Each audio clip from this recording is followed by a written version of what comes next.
You're a few miles up a winter trail, the temperature drops, and the wind cuts right through your base layers.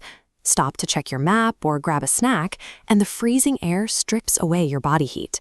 You need to trap that warmth, fast. But just an hour ago, pushing hard on a steep uphill climb, you were dealing with the exact opposite problem. Rigorous movement generates massive amounts of body heat. If you wear heavy insulation while working that hard, your sweat gets trapped against your skin, leaving your base layers completely soaked in freezing temperatures. This creates the core dilemma every winter hiker faces when they drop their pack to layer up. You need something that will keep you warm while you're static, but you also have to factor in the moisture you've produced and the weather around you.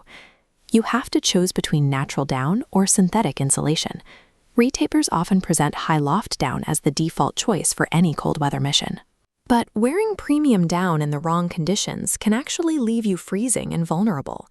The ideal insulation choice depends on two specific variables: the humidity of your local climate and your personal moisture output during high exertion. To understand why, we have to look at the physics of these materials. Natural down consists of the microscopic, soft filaments found underneath the exterior feathers of ducks. This animated diagram shows the thermodynamic mechanism of a single down cluster. As it expands, the fine tendrils interlock to create a complex, three-dimensional web. This web captures your escaping body heat, shown here in red, and holds it in pockets of stagnant, dead air right next to your skin. Because the structure is mostly empty space, high fill-cover down offers an unmatched warmth-to-weight ratio. You can crush a down jacket into the bottom of your pack, and the moment you pull it out, it rebounds to its original shape, filling with air. This high loft structure disappears the moment it encounters moisture from rain or heavy snow.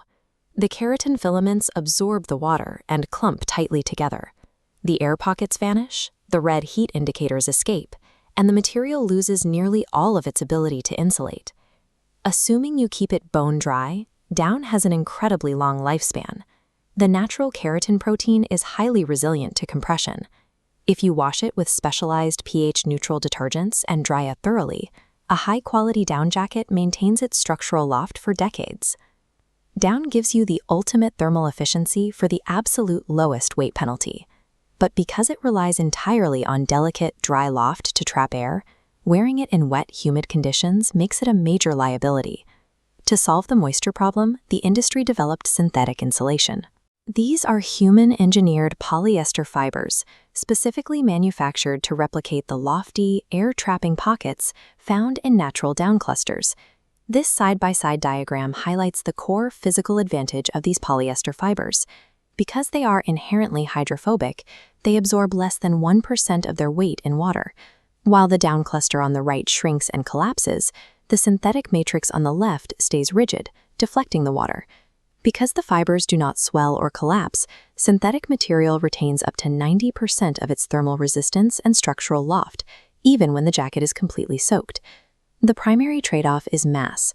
Polyester filaments are solid and inherently bulkier than wispy down plumules. To achieve the same warmth rating as a premium down jacket, manufacturers must use significantly more synthetic material, making the garment heavier and less packable.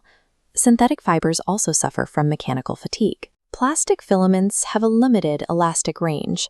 Every time you compress a synthetic jacket into your backpack, the stress permanently fractures some of the fibers. Over 5 to 10 years of regular use, the jacket packs out and loses its warmth. Synthetic insulation trades the efficiency and lifelong durability of down for reliability. It acts as a critical, fail-safe barrier against hypothermia in unpredictable, wet weather.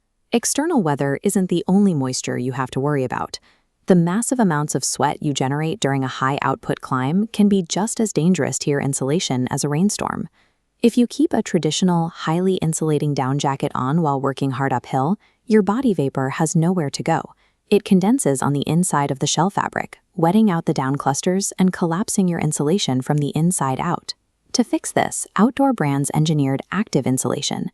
Instead of loose clusters or raw fibers, active insulation uses highly breathable, continuous filament synthetic sheets paired with air-permeable face fabrics. This cross-section diagram demonstrates how active insulation functions dynamically. While you are in continuous motion, the porous fiber matrix allows excess red heat arrows and blue moisture vapor to pass right through the material, preventing sweat buildup before it happens. The primary trade-off here is wind resistance. The air permeability that successfully dumps your body heat while moving makes active insulation very poor at blocking biting winds when you finally stop to rest. Avoiding the sweat trap means you can't just buy a jacket based on the temperature outside. You have to match the garment's breathability directly to your exertion level. To make an objective decision, look at this winter layering matrix. It maps these material properties directly to specific environments and activity levels. First, consider the alpine optimizer. This hiker operates in dry, freezing, high-altitude climates. Their primary goal is maintaining static warmth at camp, and minimizing every possible ounce of pack weight is critical. For the Alpine Optimizer, the clear choice is premium down. Paying top dollar here yields the absolute maximum thermal efficiency for the lowest possible weight penalty, and the dry climate neutralizes down's vulnerability to water. Next is the Wet Weather Warrior. This hiker spends time in coastal, humid, or slushy environments, dealing with persistent precipitation and temperatures hovering right around freezing. The Wet Weather Warrior needs standard synthetic insulation. Carrying a few extra ounces of weight is a small price to pay for a hydrophobic safety net that will retain its warmth through freezing rain and wet snow. Finally, we have the high-output athlete. This user engages in rigorous uphill climbs, fast packing, or backcountry ski touring, generating heavy amounts of sweat. The high-output athlete requires breathable, active synthetic insulation. It allows them to keep the jacket on during intense movement without causing internal condensation.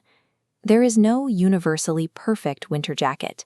The safest, most efficient gear choice is dictated entirely by the specific climate you hike in and how high your heart rate gets on the trail. Knowing how your gear handles moisture and compression allows you to confidently push through harsh conditions and safely reach the summit. Buy down for dry, static warmth where weight is your primary concern. Buy synthetic for wet weather safety or heavy, sweat-inducing movement. Manufacturers continue to develop water-resistant down treatments and hybrid jackets that attempt to bridge this gap, but even those advanced pieces are still bound by these thermodynamic limits. What is your go-to winter jacket, and what exact climate do you use it in? Drop your setup in the comments below to help others map out their own gear matrix.